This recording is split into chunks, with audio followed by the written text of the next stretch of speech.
Cuando se tienen las cosas claras, todo se vuelve más simple. Los objetivos, las acciones, las decisiones. Somos una generación dividida entre los que hacen y los que simplemente consumen. La pregunta es, ¿de cuáles quieres ser? Todos los días se comienza de nuevo. Sonaría banal, pero si lo pensamos a fondo, es la única forma de mejorar. A veces sentimos que estamos dentro de un ciclo repetitivo y sin sentido. Atascados, sin avanzar. Nosotros nos negamos. Sabemos que construimos el futuro hoy. Trabajamos el ahora. Porque si no se puede convertir en un nunca. Para nosotros los obstáculos, el fracaso y el caos traen oportunidad. La oportunidad de reinventarse, jamás de renunciar. Aquí no significa otra oportunidad. La cosa es simple.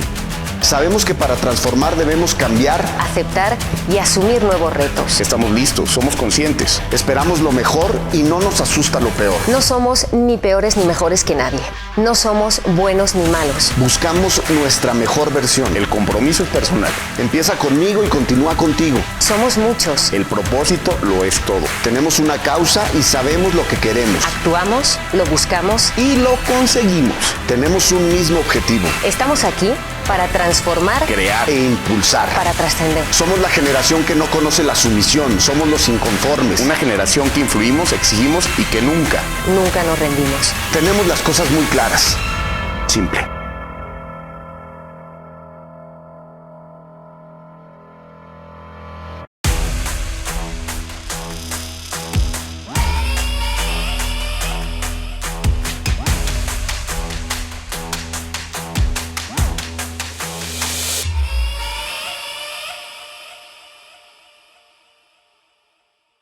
Señores, ¿cómo están? Sean todos bienvenidos a este lunes, un lunes de influyentes, en esta tercera etapa ya que tenemos, pues ahora en el Canal Simple. Le damos la más cordial de la bienvenida y yo se lo doy a la señorita Raquel Oyaquinde. ¿Cómo estás, amiga? ¿Qué tal, Mike? Muy buenas tardes, noches ya este lunes. Gracias a todas nuestras invitadas que ahora vamos a conocer. Tenemos muchos temas. Gracias por acompañarnos. Gracias a todos los que también nos están viendo en esta transmisión. Pues ahí está.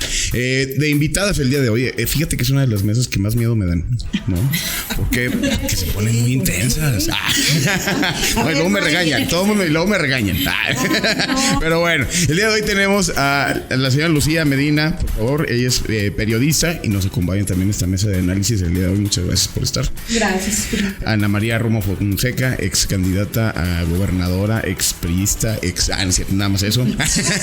Gracias. Ex diputada, ex maestra. No, todavía eres maestra. No soy maestra. Sí, todavía esa cosa no se quita ni que fuera gripa. No. Ana María Romo Fonseca, muchas gracias por venir. Gracias Mike, gracias Raquel por la invitación. La señora Isadora Santibáñez también, ella pues es una política ya de carrera de esta nueva camada de políticas en Zacatecas, de estas nuevas lideresas, y pues muchísimas gracias por estar acá. Me hiciste sentir bien, señora. Un saludo. Es por respeto, es por respeto. Gracias, Mike. Muchas gracias. Gracias. Y también nos acompaña, ella es Verónica Alamillo, es una panista de corazón jerezana, si no me equivoco. Sí, y pues también le damos la bienvenida. Muchísimas gracias por estar. Esta tu primera vez, fíjate. Mi primera vez, muchas gracias. No, pues sí, nada más de ella, ¿no? Muchas gracias por la invitación a este espacio. Gracias, Raquel, por invitarme. Yo me siento muy honrada de compartir esta mesa con grandes mujeres políticas, con una gran trayectoria social, académica. Y pues bueno, estoy mi primera vez, pero abierta. Ahí vamos. Muy bien. Sí, gracias por la invitación. Muchas gracias. Pues doña Raquel, ¿qué temas tenemos el día de hoy? Pues tenemos muchos, vamos a abordar algunos que han estado vigentes en las últimas semanas, también de manera reciente, por ejemplo, esa resolución de la Suprema Corte de Justicia de la Nación que tiene que ver con la despenalización del aborto. Hay que precisar luego esos términos, despenalización, no legalización. Bueno, vamos a estar hablando del tema.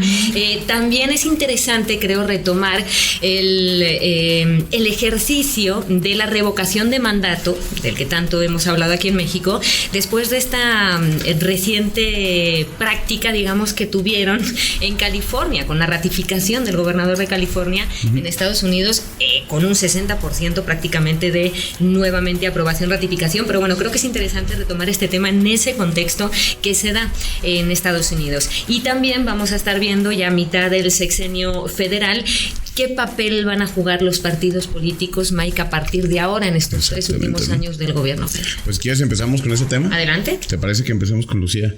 Cuéntanos, dinos cuál es el papel de cada partido o de los partidos dentro de esta mitad, ¿no? Donde se hablaba que estaban moralmente destruidos algunos, ¿no? Y otros que venían muy poderosos, se sentían la hegemonía de un partido que no es partido, que sí ni no, que tienen desmadre adentro. Entonces se está como moviendo las aguas, pero ¿cuál es tu perspectiva? Híjole, pues sí es muy complicado porque en efecto en el Morena, el partido que gobierna, está como en continua construcción y reconstrucción y deconstrucción también. Es un partido, yo creo que donde más que nunca se nota que sobre la marcha se acomodan las calabazas, y creo que viene una etapa muy retadora para este partido, porque por un lado, en mi opinión, es momento, y creo que así lo planteaba el presidente, de radicalizar algunas medidas, de que ahora sí como que se va con más fuerza. Sin embargo, pues como se acomodaron las cámaras, va a implicar también mucho juego con los otros partidos. Y en ese sentido, pues también creo que los otros partidos con más urgencia ahora tienen que empezar a construir la alternativa que pretenden plantear para el 2024 y las figuras que podrían representar esa alternativa. Y pues en ese juego creo que en particular el PRI quizá sea el partido que juegue un poco más, quizá alguna forma como de bisagra o como de mediador, porque creo que una parte puede tener simpatía para el gobierno federal y la otra parte también puede declinarse por construir esta alternativa del 2024. Es que creo que vienen 3 años bien intensos para todos los partidos, con todas las luchas internas, que además que cada vez que se acercan las elecciones pues se acrecientan todavía más. Ana María. Bueno, primeramente, muy buenas tardes a todos los que nos escuchan y nos ven a través de las redes, Mike. Pues mira, yo como Movimiento Ciudadano, que encabecé una candidatura a la gubernatura, te puedo decir que veo y analizo un escenario político. Para nosotros como Movimiento Ciudadano, la tercera fuerza, un partido que fue solo, que compitió sin ninguna alianza con ningún otro partido. Esto es muy interesante, un ejercicio. ¿Se le podría decir que Movimiento fue el gran ganador de esta elección? Pues desde mi punto de vista sí, porque los números fueron una gran sorpresa para muchos, y sobre todo que si tú divides los votos ya por partidos, es un gran ganador en virtud de que es un partido que pues, lo tenían como un partido chico, un partido joven, y pues realmente ha sido la sorpresa en este proceso electoral del 2021, y yo creo que estamos agarrando fuerza. La gente lo ve como una verdadera alternativa para el año 2024, y pues obviamente que dentro del Partido Movimiento Ciudadano estamos trabajando en equilibrios con todas las causas ciudadanas. Isadora. Bueno, pues ustedes saben que el papel del Partido Revolucionario Institucional es, creo que de cierta forma, novedoso en cuanto a su actuar en este proceso de manera particular, porque específicamente en el caso de Zacatecas empezamos a hacer una verdadera oposición. O sea, llevábamos siéndolo a nivel federal, pero no lo sientes. En honor a la verdad, quienes hemos estado dentro de la vida interna de los partidos, pues mientras en tu trinchera tú sigas siendo poder, tú eres poder, ¿no? Porque claro, se da mucho el tema local, el tema regional, y aquí empezamos a hacer oposición. Creo que es un reto importante en el que con el desgaste que ya tiene la marca o el logo PRI, sí es trascendental que empecemos a generar una reestructuración y acercamiento hacia las causas sociales. ¿Por qué? Porque lo que fortaleció mucho en su momento al Partido Revolucionario Institucional era que fue representante de causas específicas.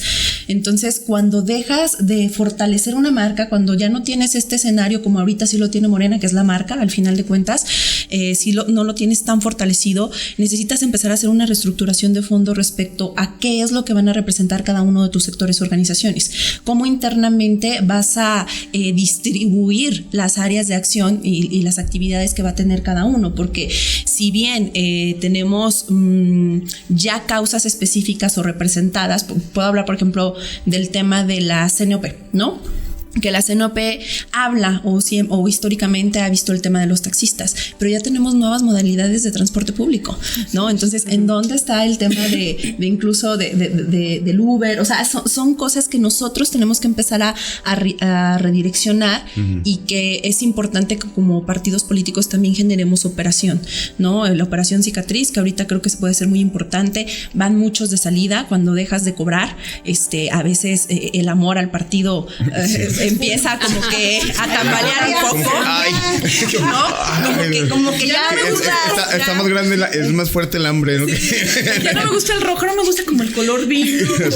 Empiezas a dudar un poquito, como que ya el rojo se va haciendo tinto, ¿no? Entonces sí es importante que se mantengan las bases, que ahorita, que en estos momentos precisamente, la militancia que ha sido de a pie, porque luego hablan mucho de la cúpula, como que hablas del PRI y solo ves a ciertas figuras o actores políticos que hemos reconocido a lo largo de los años, pero yo tengo otro PRI en la cabeza que es el de las bases y creo que es importante en estos momentos acercarte a las bases, hacerles sentir que tienen un espacio y que todavía tienen puertas abiertas en este instituto político.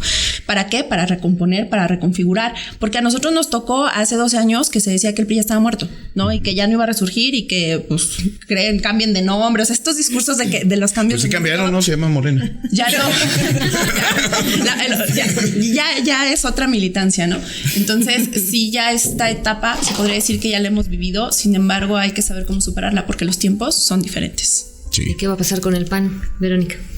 Bueno, Verónica Lamillo, orgullosamente panista desde hace 13 años de militancia. Tengo 14 años. Soy panista de convicción y de formación. Acción Nacional, tengo que agradecerle que me ha formado y me ha dado la oportunidad de ocupar distintos espacios en mi distrito, en mi municipio. Acción Nacional, recordemos que fue el partido que trajo la democracia a este país con Vicente Fox. Promovió los programas de desarrollo social. O sea, como gobierno hicimos uno de los mejores gobiernos que ha llevado gobierno federal, bueno, en mi punto de vista y muy partidista y muy particular, el desarrollo del país en infraestructura carretera, en hospitales, todo eso, pues son puntos buenos, ¿no? de el equipo azul que llevó en su momento las riendas en gobierno federal. Ahora con el tema de Andrés Manuel, de Morena, del nuevo gobierno, de la cuarta transformación, podemos estar o no de acuerdo con lo que se ha hecho en las políticas públicas de Andrés Manuel, el tema del presupuesto, entonces aún y con todo eso, Acción Nacional es el partido que más creció en la elección pasada a nivel federal. Si nos vamos a lo local, en lo local estamos construyendo un partido competitivo, o sea, Acción Nacional en lo interno se ha dedicado a construir ese partido competitivo y pues un partido ganador en las próximas elecciones. Entonces, esa es una visión muy interna.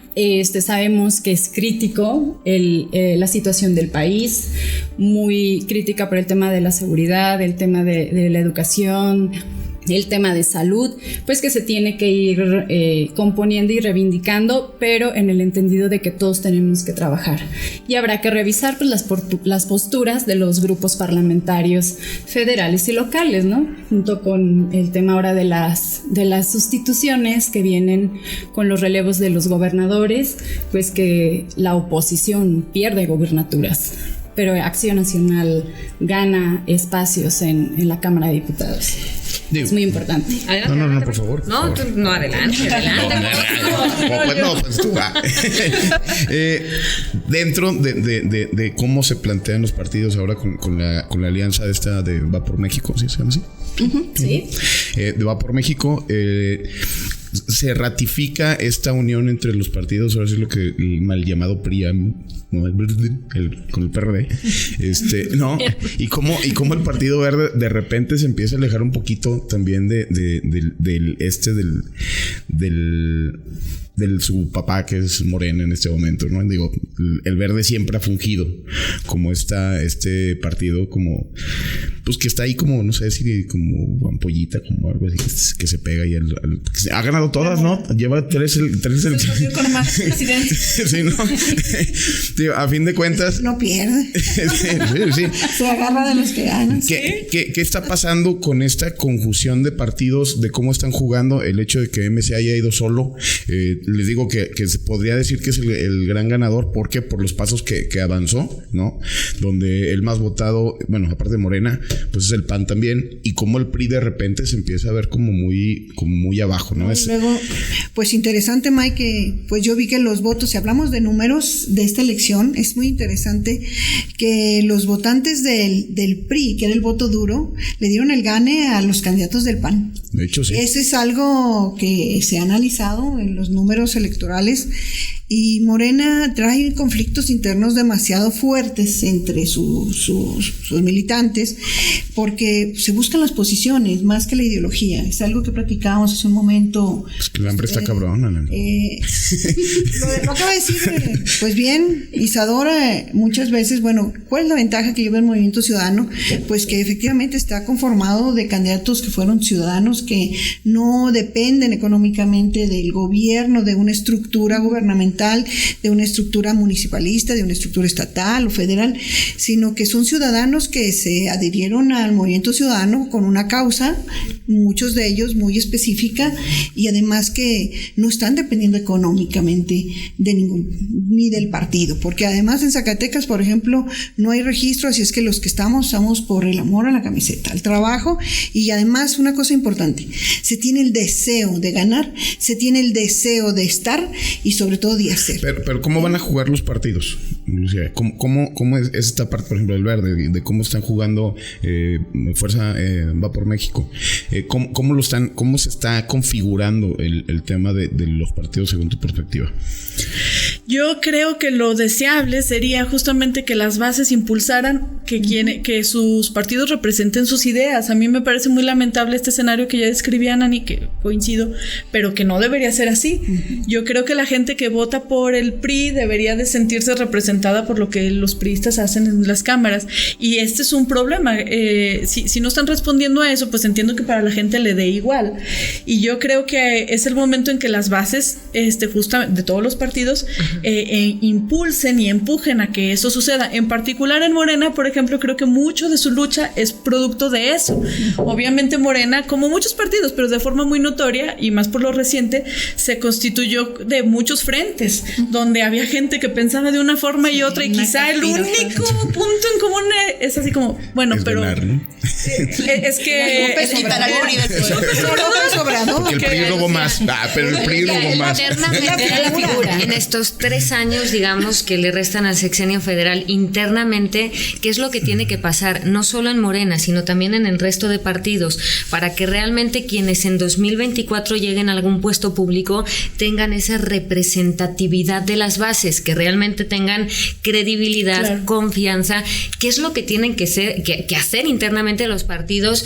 Reformar su metodología de elección interna. ¿Cómo? Definirse, en mi opinión, sentarse y decir, en esto creemos, esto y esto, y quien le guste, pues véngase. Y perdón, pero bueno, en Morena lo dejaron muy claro, ¿no? Digamos, estos son nuestros principios. ¿Qué pasó y después? Ahora encontrar justo que quienes lleguen representen a esto. Justo hace momentos platicábamos de las escuelas de formación que tienen todos los partidos, y que de verdad, a lo poco que las conozco, unas de lejos, otras de más cerca, de verdad son de muy alto nivel, pero es que los que se forman ahí pocas veces son candidatos. O sea, Morena tiene diputados que yo creo que en su vida han pasado por esos cursos y que a lo mejor no saben ni quiénes son. Además, una cosa es la campaña y otra cosa es el gobierno. Y además tienes que estar preparado según lo que tú deseas, el escenario político. ¿Quieres ser legislador? ¿Quieres ser ahora sí del Poder Ejecutivo, ya sea a nivel municipal, estatal, federal? ¿En dónde quieres estar ubicado? Y sobre todo ahorita decían la concurrencia a veces de un personaje, en este caso muy controvertido, que es López Obrador, que es lo que los hace unirse en su causa. Pero si no estuviera la figura, yo creo que habría Morena tiene que aprender a superar. No lo tiene en un escenario ideológico. Y es que empiezan a surgir muchos partidos políticos que son aliados de la 4T, ¿no? Entonces ya no es un tema Morena. Todos los nuevos, ¿no? La mayoría de los partidos tuvimos en la campaña, ¿cuántos? 8 o 9 partidos políticos. Varios de ellos estaban integrados a la Cuarta Transformación. Es que no caben todos en Morena, todos los tienen que repartir. Así es. Pero se da una Morena rosa, Morena fase 1, Morena fase 2. Es que son las fuerzas básicas. Pero se genera una como reconfiguración del tema de los partidos políticos, porque cuando juntas, hablan mucho de la Alianza Va por Zacatecas, el cómo juntas a ideologías tan distintas en una misma coalición, ¿no? Y cómo lo trabajas, porque muchas veces nos preguntaban, ¿y no es difícil la configuración para el tema campaña? ¿Cómo haces la campaña? ¿Cómo haces las propuestas? Creo que es más difícil llegando a ser gobierno, el que estos 3 partidos políticos vayan a confluir en muchas de sus ideologías. Sin embargo, también tienes a un partido verde que históricamente ha sido aliado del otro lado, pues, principalmente del Partido Revolución Institucional, a la propia Nueva Alianza, que históricamente han sido aliados de este equipo y ahora están del otro lado. Entonces, creo que en ambas esferas o en ambos grupos estuvieron porque ya se está despegando, al menos en lo local, ¿no? Sí. Entonces, en ambos grupos ves que creo que la tendencia es que se está perdiendo de cierta forma la ideología partidista, la ideología política. Sin embargo, las causas sociales son también las que están empezando a atraer a la gente. O sea, ya no se van tanto por la marca, ya es como que lo que representas en cuanto a causa. Y lo que comentaba Raquel en el tema de la reconfiguración que tenemos que hacer, efectivamente, se tienen que cambiar, adaptar y renovar la reglamentación interna de cada partido. De todos, ¿no? Pues, por lo menos en el Revolucionario Institucional, que es el que yo conozco más a fondo, sí existen el reglamento para procedimientos internos, para la selección de candidatos. Pero también hay un tema de que cuando eres gobierno, cuando tienes el poder, pues es lógico que se va bajando el tema del dedazo, del compadrazgo, del amigazgo, del hijo, de la línea, y eso se va perdiendo, eso se va adquiriendo por el poder, pero también se va perdiendo por el poder. Espérate, pero en esta cámara esta Cámara de Diputados parece los herederos, todo. Sí, el hijo de puros hijitos. Vamos a ver, ahorita ¿quieren decir algo? Sí, bueno, yo creo que aquí en la configuración de los partidos políticos tiene mucho que ver, primeramente, el conflicto de intereses de los personajes de quien dirige, o sea, de quien tiene la toma de decisiones en lo interno de los partidos, y en el tema de la construcción de acuerdos de las alianzas, en la construcción de esos acuerdos con los demás partidos, ahora que nos tocó hacer acuerdo caminar junto, hacer equipo con el PRD y el PRI, pues nos dimos cuenta que realmente la ideología de los partidos pues no es distinta, pero las prácticas, ya en lo práctico es cuando te das cuenta, porque entonces Acción Nacional tiene una manera distinta de trabajar a la que tiene el PRI y los compañeros del PRD. Bueno, a mí que me ha tocado trabajar con Movimiento Ciudadano, pero eso ya lo ves en la práctica, ya lo ves en el día a día, incluso hasta en la organización de eventos, las líneas discursivas de los candidatos, la formación de los mismos candidatos, la educación que tienen los candidatos, ¿no? Incluso hasta tiene que ver la ascendencia de los personajes que están involucrados en el momento en el tema de la toma de decisiones, sobre todo de los partidos políticos. Sí, Acción Nacional tiene lo platicábamos, la formación de escuelas de cuadros, es de la capacitación. Acción Nacional tiene un recurso etiquetado única y exclusivamente para el tema de género de las mujeres, para la capacitación de los nuevos cuadros en nuestros presupuestos presupuestos internos. Sí le tenemos que apostar a la formación de cuadros, sí le tenemos que apostar a las nuevas generaciones, a la capacidad, al talento. Lo decía hace un momento Nanis, o sea, la juventud no está peleada con el talento.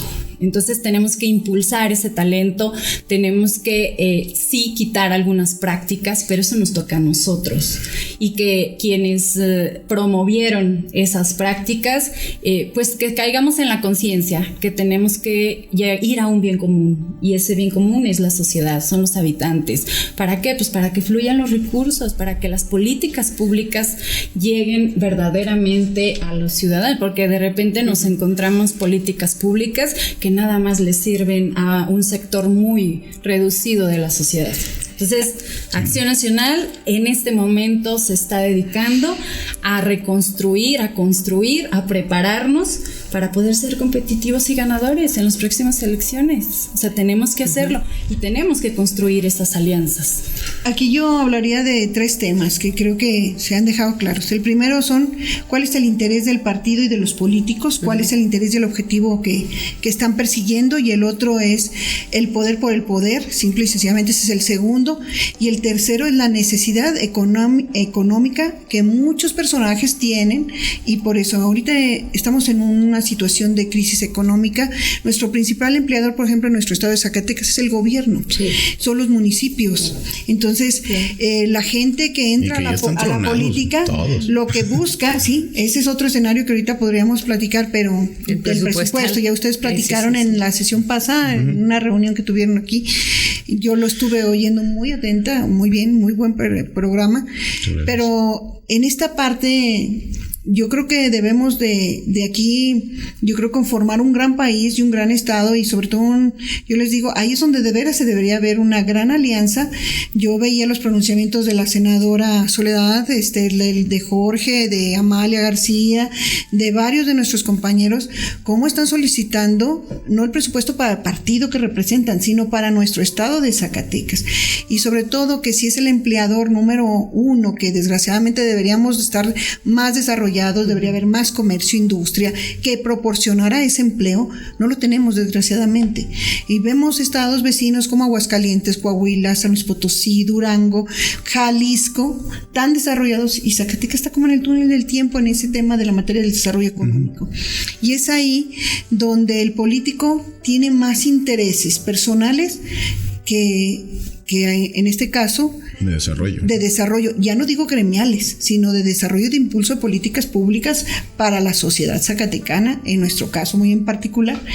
Y esa es la otra parte, la gobernanza. Se habla de una nueva gobernanza. Sí. Entonces, queremos ver el plan de desarrollo estatal, y yo quiero ver no nomás el presupuesto, sino a estas alturas ya debería estar el plan de desarrollo estatal, donde se nos dijera en qué van a consistir los ejes conductuales para este gobierno y cuál es nuestro impulso de desarrollo, y ahora sí, como dicen, la esperanza que él va a impulsar a los ciudadanos zacatecanos. Y ahorita que hablábamos de la formación de cuadros, una cosa es la parte partidista, gremial, como instituto político, que es donde jurídicamente y legalmente le damos certidumbre al político que va a llegar a la gobernanza, pero con un perfil. Muchas veces nomás es por llenar la boleta de equidad de mujeres y hombres, la amiga y el amiguito, el hijo, y no lo estamos haciendo de aquel que está verdaderamente formado para llevar a cabo, después de una campaña, 1, llevar una campaña, y 2, después de la propuesta, hacer la realidad ya en un gobierno. Y eso es lo que necesitamos, hasta dar un giro completamente a quién es el político. Parece que nadie quiere decir, yo soy apolítico, cuando andan bien metidos en la política. Ese es el síndrome del político que no es político, ¿no? Pero, no, soy ciudadano, todos. Entonces, yo creo que hay que formar. Cobró como representante popular. Exacto. Sí, hablaba de algo muy importante, el tema de la formación del cuadro político. Yo ahorita, por ejemplo, estoy como coordinadora de la formación y capacitación de cuadros políticos, formando estructuras, porque es ahí, en la base, que si tú estás convencido ideológicamente, vas a trabajar, vas a impulsar, vas a desarrollar, porque estás convencido con la causa. Bueno, otra cosa es que luego los partidos lo tienen que aprovechar, porque mencionabas, Verónica, que hay muchos cursos de formación de cuadros al interior de Acción Nacional, pero ¿cuántos de los que están en esos cursos de formación de cuadros realmente llegan después a un puesto? Se les da la oportunidad oportunidad de entrar en un puesto, que es a lo que íbamos con la pregunta de cómo deben cambiar los partidos internamente de cara al 2024. ¿verdad? ¿Te parece si vamos avanzando con los temas? Sí, y eso es lo que está de alguna manera relacionada, porque estamos hablando claro. de qué viene en los partidos para estos 3 últimos años de gobierno. Estamos a la mitad del sexenio federal y aquí es donde entra el tema también de la revocación de mandato. No, justamente es eso donde se plantea, bueno, una es la pregunta, ¿no? ¿Cuál va a ser? Si va a ser revocación o va a ser, ¿cómo se llama? Ratificación o si va a ser cada 3 años, porque eso también se pone peligroso, ¿no? Pero bueno, si quieres empezamos contigo, Verónica. Muchas gracias. Bueno, la revocación de mandato, yo creo que es un instrumento de validación del ejercicio del poder, de validación de quien ostenta el cargo público, con la base que es la ciudadanía, ¿no? Es meramente una evaluación. ¿Tú estás de acuerdo con el tema?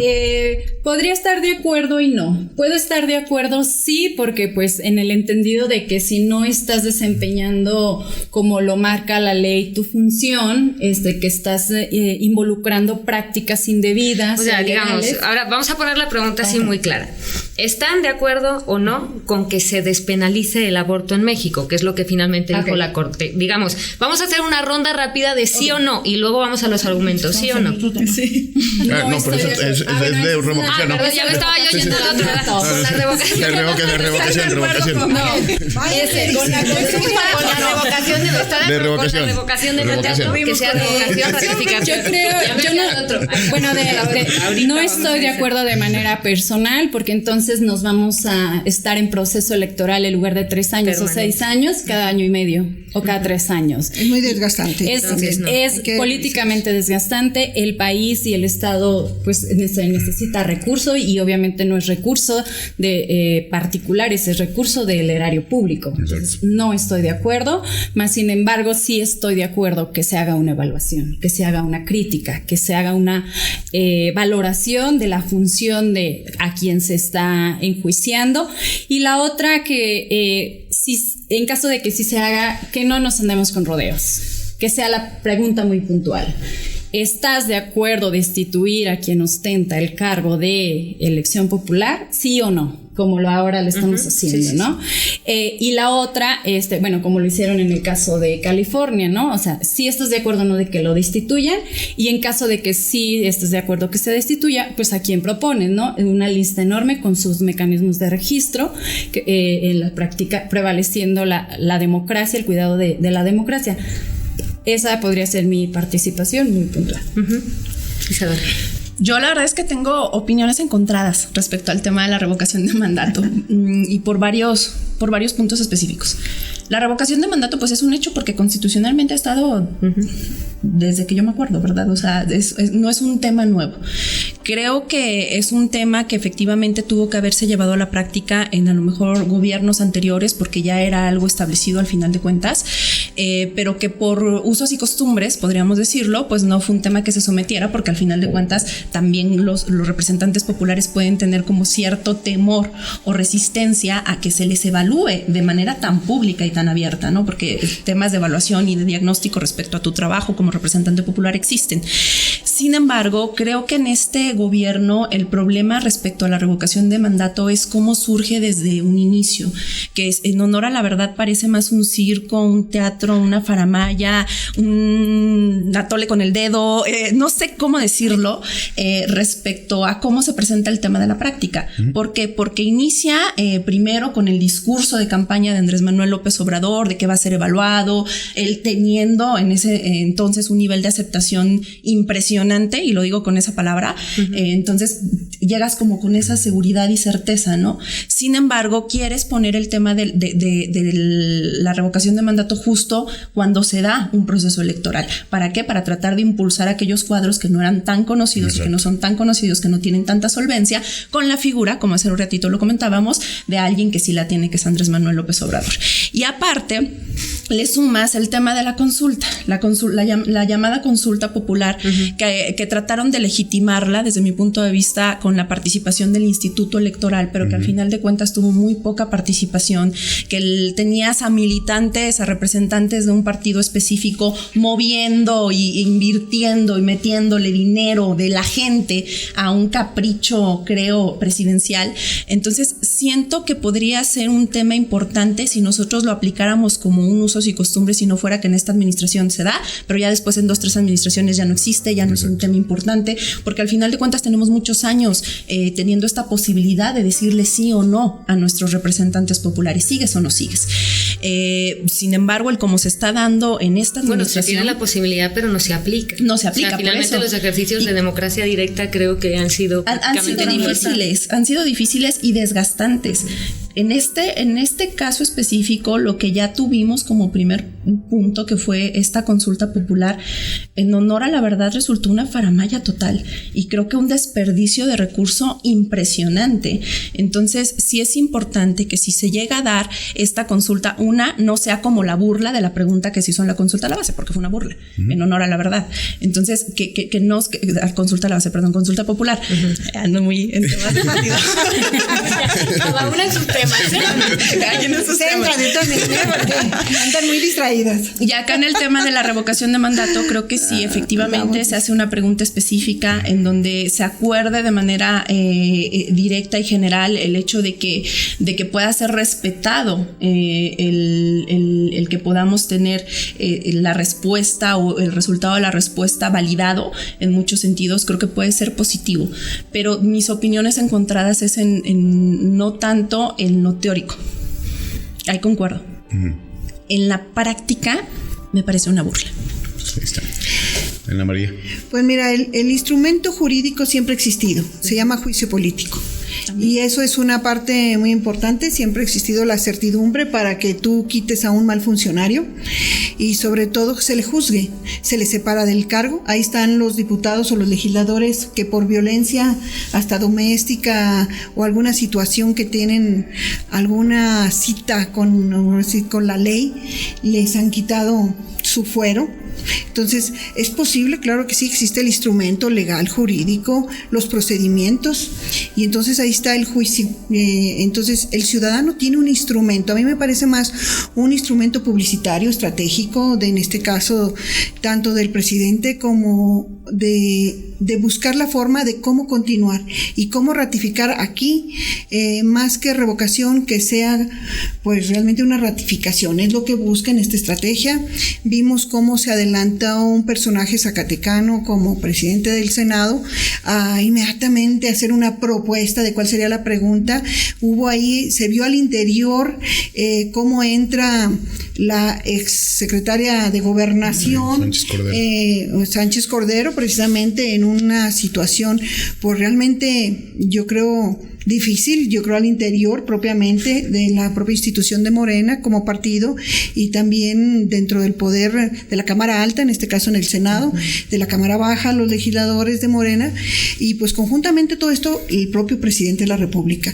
Es realmente un interés para que la sociedad tenga, como lo dice el propio presidente, ¿verdad? Que el pueblo ponga y que el pueblo quite, que eso es su eslogan, o bien realmente es un instrumento realmente con un interés por debajo de la mesa, maniatado, con un interés de que más que la revocación sea una ratificación de gobierno y decir, miren, mi popularidad sigue acá y para que la gente vea mi poderío. Yo creo que hay que cuidar esos escenarios políticos, sobre todo porque ahora existe la figura de la reelección, cuando se hizo toda una revolución mexicana para el sufragio efectivo no reelección. Entonces hemos sido como muy contradictorios con este tema, cuando existe jurídicamente en la Constitución política el juicio político, y más para quien tiene la investidura del presidente de la República. Ahí creo que estamos hablando de dos figuras, ¿no? Si no me equivoco, el juicio político, que es al interior del poder legislativo, en este caso serían representantes de los ciudadanos, para poner en contexto, que, digamos, inician ese juicio político en contra del presidente, y otra cosa sería la revocación de mandato, que ya no es a través de representantes, sino los propios ciudadanos con un mecanismo de democracia participativa directa, ¿no? Por decirlo de alguna manera, para, digamos, poner en contexto estas dos figuras que estamos mencionando. Lucía, adelante. Sí, a mí me parece que son instrumentos que hay que diferenciar, que tienen origen y mecanismos distintos, y que a mí me parece que hay que perderles el miedo y hay que usarlos. Creo que todo gobernante es casi natural que tenga un desgaste, que tenga una oposición, que tenga alguien a quien no le guste. Se ha pedido la renuncia, yo creo que de todos los presidentes desde siempre, y los gobernadores, de cualquier puesto, y de cualquier puesto. Y creo que es importante que la ciudadanía tenga mecanismos de cómo hacerlo. Me parece a mí que incluso creo que Tello era parte de su eslogan, ¿no? Si no cumplo, me voy. Sí, y luego se atoró y nunca concretó los procedimientos para hacerlo.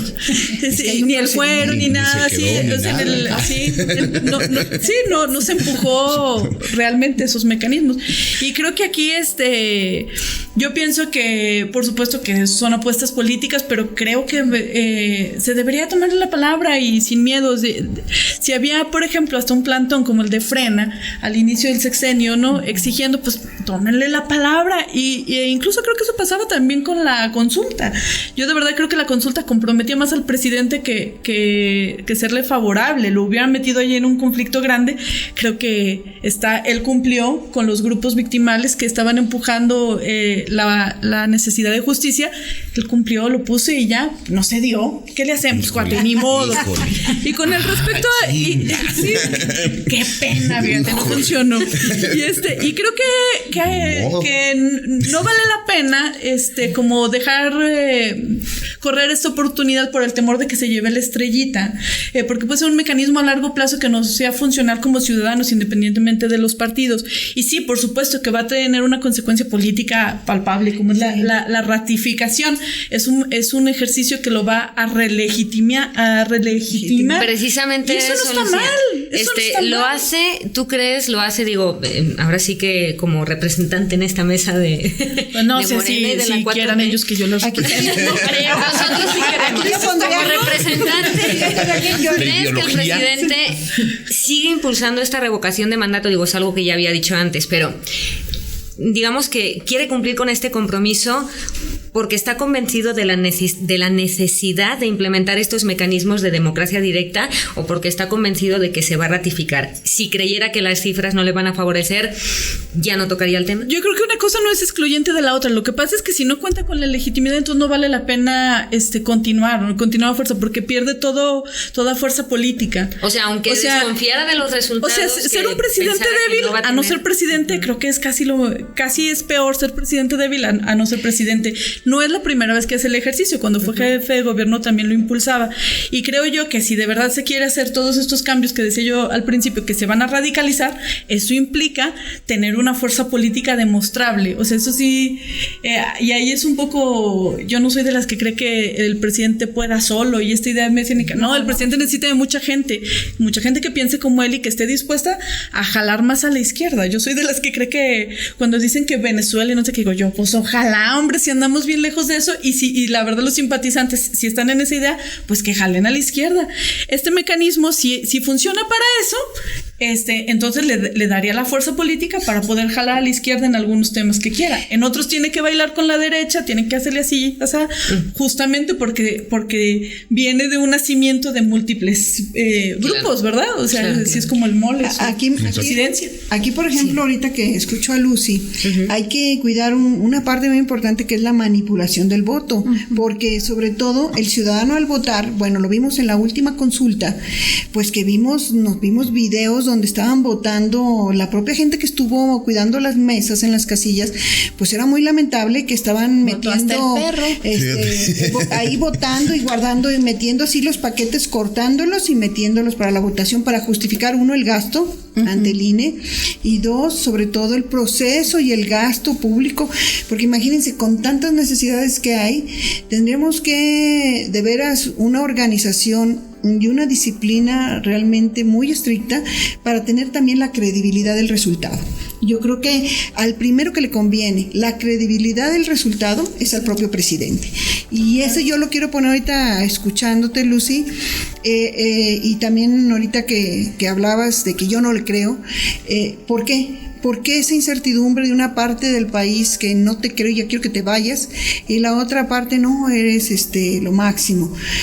Porque está precisamente en la manipulación económica también de los programas sociales, hay que decirlos, quiénes son sujetos, los adultos mayores, los jóvenes que no tienen empleo, son pues factores vulnerables, y la otra parte, la credibilidad de que realmente la votación fue certera, fue justa, fue en su momento, el gasto se justifica, y más cuando un país como el nuestro, yo veía ahora el desfile del 16 de septiembre, que vinieron muchos ejércitos de otros países. ¿Realmente estamos para esos gastos cuando no hay para las nóminas de los estados, para lo que los municipios no tienen ni cómo arrancar en este momento? Yo lo pongo aquí en la mesa. Entonces, estamos realmente económicamente con la situación para llevar otra consulta y otro gasto que sería hasta superfluo si no da certidumbre, sobre todo de credibilidad, de lo que se está votando. Entonces, yo creo que es un ejercicio también político necesario, pero también yo creo que si cumpliera el objetivo y el interés para el cual ha sido instrumento generado, creo, como bien dicen, una cosa es el juicio político porque existe, por ejemplo, hasta traición a la patria, ¿no? Existe dentro de la Constitución el tema, y de hecho cuando hablan del tema, por ejemplo, de delitos como la cárcel, no solamente a perpetuidad, sino la muerte, pues ahí está también en la Constitución. Yo sí quiero dejar en la mesa que debemos de ser más participativos todos los ciudadanos mexicanos. Si no te quejes, si te dejas, si no hablas. Si yo veía ese gasto de ahora simplemente voy a retomar eso de que los ciudadanos tienen que ser más participativos en este tema, para preguntar cómo se puede ser más participativo si no se abren mecanismos de este tipo. Mira, yo en el tema de las consultas de manera específica, la verdad es que sí creo que necesitamos empezar a impulsar la cultura de la participación, porque incluso en elecciones, que yo creo que es la consulta más en donde tenemos mayor participación social, los niveles son bajos, en honor a la verdad. Entonces, es importante hacer como que esta distinción respecto a la consulta. En realidad es un tema de ego. La revocación de mandato, el preguntarle a la gente, ¿es un tema de ego o es un tema en donde en realidad te interesa la participación social? Porque entonces, ¿por qué no preguntas respecto a programas específicos? ¿Por qué no preguntas respecto a proyectos de gobierno? ¿Es necesario a lo mejor el tema del tren? A lo mejor, bueno, del aeropuerto preguntaron, de ahí sí preguntaron, pero también en el tema, o sea, y es que era lo que yo decía, ¿no? O sea, y para mí es muy importante destacar este tema. Las consultas que se han hecho sí han llegado a ser una burla, y no lo digo como oposición, creo que lo digo de manera muy responsable.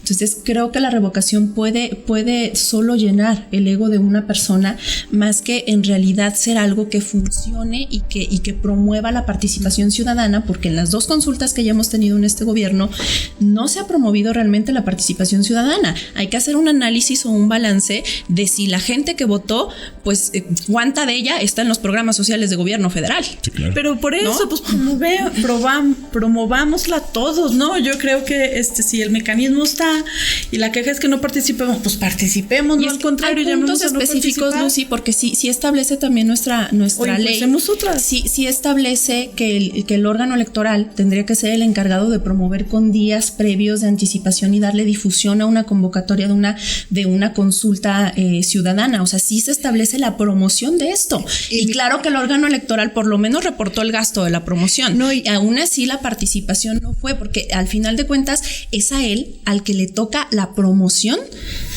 y la difusión de este tipo de que lo hizo gobierno federal, que lo hicieron muchos diputados, que lo hicieron muchos regidores, bueno, whatever. Sí había gente en el centro ahí con sus pancartas, juicio político, tenían ahí a Peña Nieto, y o sea, sí se dio, o sea, no podemos decir que no hubo promoción. El tema es ya desde el ámbito ciudadano. O sea, ¿a ti te interesa como ciudadano ese tema? No, y además hay un tema, miren, un tema delicado ya para ir también. Cerrando con este tema. Yo mira, realmente yo aquí, algo que ahorita acaba de señalar y que se me vino a la mente es también la parte de cuando el presidente se ve como que quiere manipular al INE, quiere quitar a todos y poner a gente que forma parte de que sean pues realmente a modo, se puede decir. También si se ve manipulado también hasta el poder judicial en ciertos momentos de este trance que tiene ahorita ya en su proceso como gobernador, como en este caso no gobernador, presidente de la República, López Obrador. Y quiero decirte que esta parte quita la confianza al ciudadano de ir a la elección, de ir a votar, de decir, voy a contestar la pregunta. Además, las preguntas pueden ser muy subjetivas. Si no, interesante sería ¿para qué? ¿Por qué? Y realmente también hay algo, lo que no se mide, pues no podemos conocer, no podemos tomar decisiones, pero esa desconfianza surge cuando se ve manipulado el órgano que es autónomo, que debe tener un presupuesto público autónomo, independiente al Ejecutivo Federal. Y aquí pues se me vino gobernador porque es la gobernanza propiamente. Tú tienes que ser un gobierno totalmente imparcial y debes gobernar para todos, es lo que tengo sobre todo ahorita en este momento. Un presidente gobierna para todos los mexicanos, no para mis intereses. Es que yo quiero que todos sean de izquierda. No, en este país no todos somos de izquierda. No, habemos unos en el centro, otros en la derecha y otros además no tenemos ni derecha, ni izquierda, ni centro. Entonces, esa es la otra parte. Un presidente gobierna para todos los mexicanos y esa es la parte central. ¿Quieres cerrar el tema? Sí. Yo nada más para cerrar el tema y contestar la pregunta muy puntual de Raquel sobre la participación de los ciudadanos, que es lo que necesitamos. Todos hemos visto que la participación de las consultas, la participación de las, que sí, que si no, hay una gran empatía, o sea, no hay empatía en los ciudadanos. Mientras al ciudadano no le afecte, no participa.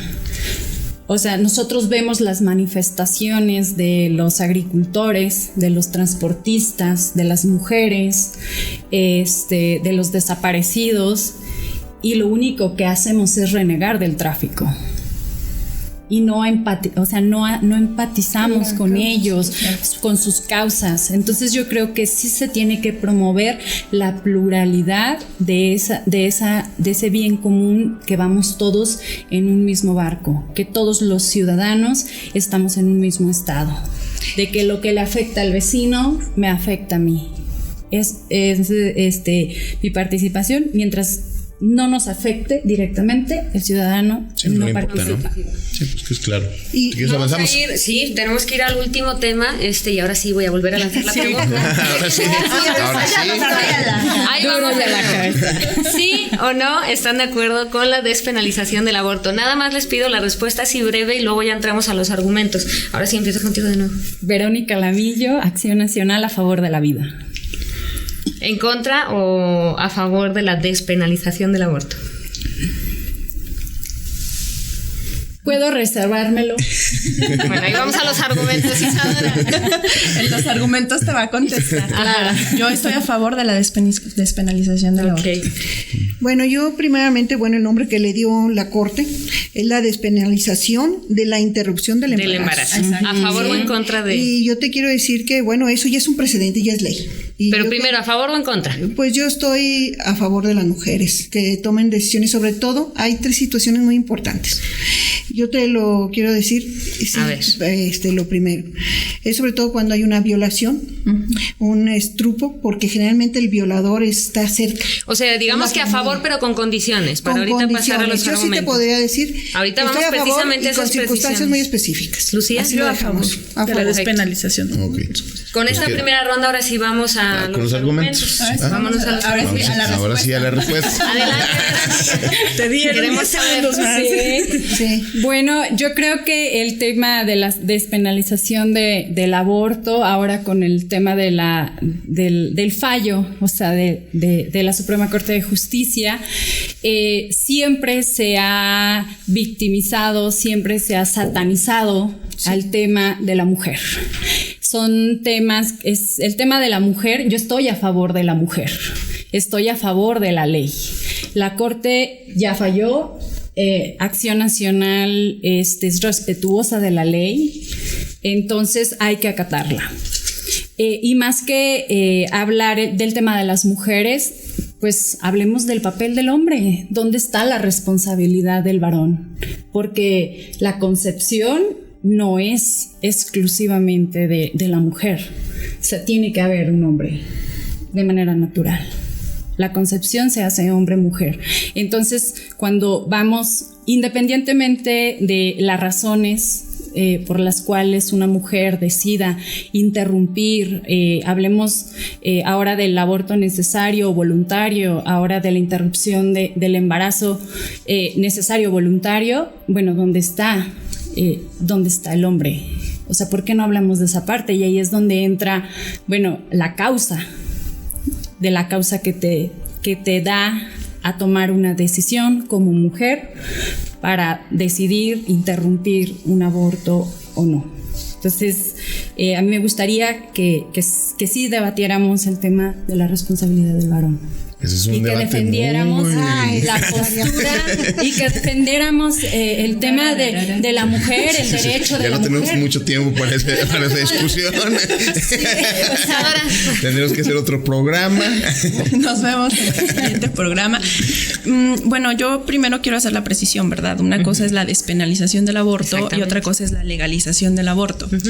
En el tema de la despenalización del aborto, uno de los principales argumentos de la Corte es el derecho de la mujer a decidir sobre su cuerpo. No hay más, ¿no? Entonces creo que es un tema importante en el sentido de que si nos vamos a la realidad, muchas de las causas de embarazo no necesariamente son, porque luego hablamos de las aborteras, y hasta se escucha feo el término, hablamos de las aborteras y creemos que son mujeres que tienen una irresponsabilidad o una vida sexual irresponsable, cuando en realidad no todas las personas tienen, o la mayoría de las personas llegan a un embarazo o una concepción derivado de ello, ¿no? Entonces creo que eso sí es muy importante, el hecho de que tú como mujer tengas, y yo en eso creo fervientemente, que tú como mujer tengas la libertad de decidir sobre ti misma y sobre tu cuerpo, porque cuando te quitan la libertad sobre tu propio ser, te están quitando mucho de lo que te toca como parte de tu desarrollo de vida, ¿no? Y más si lo haces específicamente con un género que es el de las mujeres, y al cual yo represento en muchos sentidos, y la verdad es que yo en ese sentido estoy a favor de la despenalización del aborto y las razones por las cuales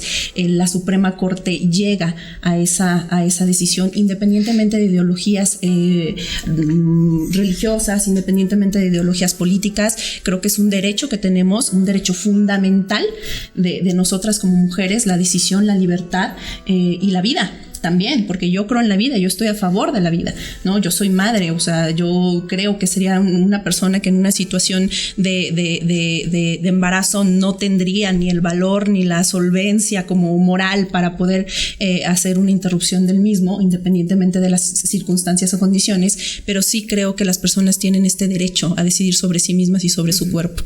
Y en el tema respecto a la legalización del aborto, ese es el siguiente paso. Ahorita vamos a desde hace rato a mí me dijeron porque son muy diferentes. O sea, sí, la legalización es lo que falló la Corte, pero el proceso de legalización, hacia allá iba el planteamiento del tema, es dónde tenemos que caminar ahora. Ya se despenalizó, hay que caminar hacia la legalización en principio, pero primero en este tema, argumentos de la primera intervención a favor de la despenalización, Lucía. No, a mí me parece que es contradictorio, pero es un gran avance y sin embargo es un avance pírrico, ¿verdad? Pero sí me parece que era inaudito que hubiera mujeres presas por haber abortado, algunas voluntariamente, algunas contra su voluntad, o sea, algunas de forma espontánea, otras no. Y en esta revisión que ahora se hace a partir de este fallo, me tocó escuchar, por ejemplo, códigos penales de diferentes estados que no se la puede uno creer. Ay, sí, las penas las tienes. Un ejemplo, el de Zacatecas, por ejemplo. Por ejemplo, el de Puebla, que se impondrán de 6 meses a 1 año de prisión a la madre que voluntariamente procure su aborto o consienten que otro la haga abortar si concurren las 3 circunstancias: que no tenga mala fama, que haya logrado ocultar su embarazo, que este no sea fruto de matrimonio. Si falta una de estas 3 circunstancias mencionadas, entonces la pena no es de 1 a 3 años, sino de hasta 5 años. Me parece el tema de la fama también está en el Código Penal. Exactamente, o sea, ahí creo que está la clave del asunto que la magistrada o la ministra Norma Lucía Piña Hernández decía, ¿no? La forma en la que están articulados los códigos penales de todo el país está basado en el juicio moral de la sexualidad de la mujer. Y ya eso daba de por sí para eliminarlo, ya era suficiente razón para que no hubiera ni una mujer en la cárcel, hubiera sido su embarazo producto de lo que fuera. Ya el siguiente paso del que hablas, yo veo con reservas a la sociedad, o sea, lo veo difícil que lleguemos para allá al menos pronto, pero me parece increíble que México no tuviera todavía este paso dado, el de sacar a las mujeres de la prisión por esto. Aunque sean pocas, porque hay quien me dice, si no llegan a tantas, probablemente no, pero una que fuera es suficiente. Y sobre todo también, y eso va a tardar años en que llegue a toda la sociedad, que probablemente muchas mujeres ahora tienen acceso a la información, al misoprostol, etcétera, y hacen muchos abortos clandestinos. El asunto es que se ponían graves y pues déjate llevo al hospital. No, porque qué tal que sí. Lo que ahora hemos logrado con este paso es que esa mujer vaya sin miedo al hospital. A lo mejor no ha llegado el día en el que yo diga en el hospital, oiga, quiero hacerme un aborto, ¿verdad? Pero cuando menos ha llegado, sí, que en otros países es lo normal, en ¿verdad? que puedes llegar ir a embarazada. Atenderte al hospital si es que has practicado un muy aborto buen business, para no morir. Exactamente, eso era lo que no habíamos logrado y eso ya es mucha ventaja. Sí. Mira, este martes 7 de septiembre del año 2021 es un día que hay que recordar porque se da el respeto al derecho fundamental del ser humano y sobre todo en este caso a las mujeres, porque cuántas mujeres no mueren en la clandestinidad por practicarse un aborto y por el miedo, como decía Lucy, de ser encarceladas, preferían la tumba. Y es una situación lamentable, por eso estoy a favor de lo que yo les dije, que es realmente una propuesta del ministro Luis María Aguilar, que termina en una situación muy importante, que él dice 2 circunstancias muy importantes que yo aquí tengo. El Estado no debe criminalizarlas y también debe otorgar todas las facilidades el Estado para que el aborto sea de manera segura, porque ante todo está la vida de la persona quien tiene el producto, tome la decisión que ella tome, porque ella es quien lo siente. Ahorita que decías del hombre, de la participación del hombre, el hombre no siente ni tiene la vida y no tiene la decisión tan importante. Imagínate nomás qué decisión tan importante le dejamos a ella tomar la decisión y de juzgarla. Bien decías ahorita, porque le juzgas hasta la reputación, porque tomó una decisión hasta para proteger a lo mejor su propia vida. Yo ahorita hablaba de las causas y dije qué bueno que me dan este derecho de por qué estoy a favor, sobre todo porque hay 3 términos que a mí se me hace importantísimo: el aborto terapéutico, el aborto por razón de honor, fíjate nada más, y el razón por consentimiento de los padres porque es un infante. Es decir, es una niña que a lo mejor pues ni siquiera su mente está preparada para ser madre y en estas circunstancias, la primera obviamente el aborto terapéutico es cuando la madre corre peligro, ¿sí? Y sobre todo que tenga ella deberes con otros hijos, madre soltera que tiene otros hijos, que va a ser de esas otras criaturas, una serie de circunstancias que pueda haber, sobre todo en materia de salud, como lo dijo el ministro, ¿verdad? Arturo Saldívar, que fue el presidente, que realmente, fíjate, de 11 ministros asistieron 10 y con 8 votos bastaba. Y sin embargo, los 10 votaron, los 10 asistentes y todos a favor. ¿Por qué? Porque están los derechos fundamentales de nosotros como seres humanos. El otro es el aborto por razones de honor, que no se malinterprete, es porque hubo precisamente un estupro. Generalmente quien ataca está cerca, fíjate, en un caso de una violación. El segundo es la violación y el tercero también es el rapto. Antes era muy común, se robaron a la novia, como si eso pues no pasa nada. ¿Y por qué? Era más penado robarse una vaca que robarse una mujer. Y eso no debemos de olvidarlo, porque valía más la vida de la vaca que el de una mujer. Y entonces yo creo que ya estamos en unas circunstancias, en unos tiempos que qué bueno que se está transformando la historia de este país, dando este gran paso que muchas veces no queremos dar o no lo queremos decir porque dicen, no, luego pues si digo que estoy a favor ya me van a juzgar. No, hay que decir las causas por las cuales muchas veces se ven estas mujeres en el precipicio de tomar decisiones tan duras, tan difíciles, y de luego todas las juzgamos.